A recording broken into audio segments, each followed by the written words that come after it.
Not many fighters are the full package. Some talk well, but can't put it together at the highest level. Smash me, mate! Smash me! Others are as good as it gets under the bright lights, but just don't have any degree of magnetism about their character. But a guy like Israel Adesanya, he's the type of fighter that comes along only once in a blue moon. And on the back of his career-defining knockout over Alex Pereira, we think there's an argument to be made that he is the UFC's most important star. If you stay down, you will never ever get that resolve. Fortify your mind. Let's take a dive in. People love a good comeback story. It's the reason we were all cheering for Rocky Balboa instead of Apollo Creed, even though Creed was the better fighter. And while Izzy's fighting style is more similar to Apollo's than Balboa's, when he reached the height of his time as a champion, he seemingly ran into a brick wall in the form of Alex Pereira.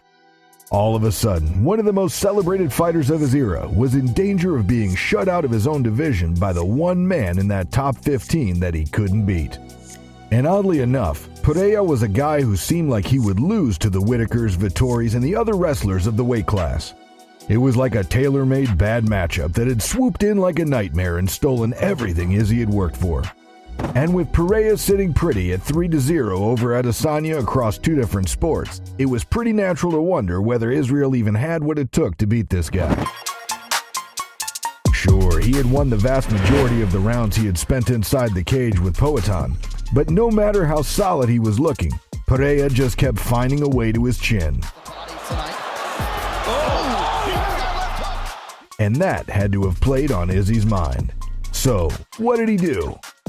Well, when the time came to take on this behemoth in fight number 4, Adesanya knew he had to change. And he had to do something that would totally go against his normal style of fighting. Izzy's a popular fighter, sure, but if there's one major criticism that's been leveled at him, it's his tendency to fight safe, to beat people on a technical skill so thoroughly that his bouts lose a certain amount of their competitive appeal before the clock actually runs out. In other words, the dude fights boring sometimes, and it has hurt his star power from time to time. But on this occasion, with his title, his reputation, his legacy, and his status on the line, Israel Adesanya put all of his chips on the table and decided to do the one thing that went completely against the script. Fight number 4 started with a level of tension in the air. Losing again to Pereira wouldn't have been a death sentence for Izzy, but there's no denying just how big of a hit his stock would have taken if he had dropped to 0-4 against Poatan. And early on, you could just see that Pereira was brimming with confidence. Despite being a relatively young MMA fighter in terms of experience, Pereira was facing a stylistic matchup that wasn't going to trouble him with takedowns or submission attempts, or anything beyond his own bread and butter. This was a striking matchup, and Pereira had every reason to believe in his prowess. And in round number 2, after a leg kick seemed to stagger Izzy once more, Alex decided to go in for the kill, this time mixing his clinch work with his punches to bring back very vivid memories of fight number 3's finishing sequence.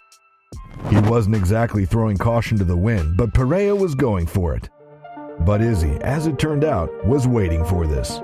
Instead of shelling up and trying to maneuver his way out of trouble, he moved his head, found his moment, and fired back from the depths on Pereira's onslaught, catching him clean on the chin and stunning him. With the kill shot now right in front of him, Izzy pounced, knocking out one of the greatest KO artists to ever do it in one massive motion. Pereira was done, and Izzy unveiled perhaps his most memorable celebration yet, firing 3 arrows into his falling adversary, one for every time he had beaten him in the past.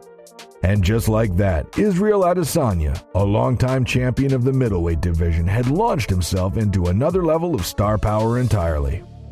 This was a breakout performance for a guy who was very clearly already a star. It was a highlight reel moment that gave this polished and well-refined champion his Rocky moment. He had gone from king to underdog, and it just made his recapturing of the 185-pound belt that bit greater.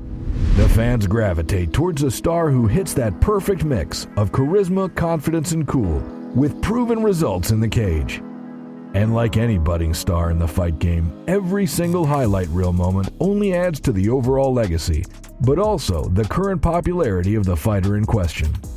And with guys like Conor McGregor and John Jones entering the twilight of their respective careers, Israel Adesanya is pretty much at the top of any conversation over the #1 star in the promotion. He has the belt again, and at this stage, with the 205-pound division looming, who knows? Perhaps we'll see Adesanya versus Pereira 5 if things turn out well for Poatan in this new home at light heavyweight. Because if we do, chances are that it would be the biggest fight of the lot. This is the defining star of our generation, folks, and though his legacy is already set in stone, there's a chance that the best may yet be to come. I need to say something. Listen to me. I hope every one of you behind your screens or in this arena can feel this level of happiness just one time in your life.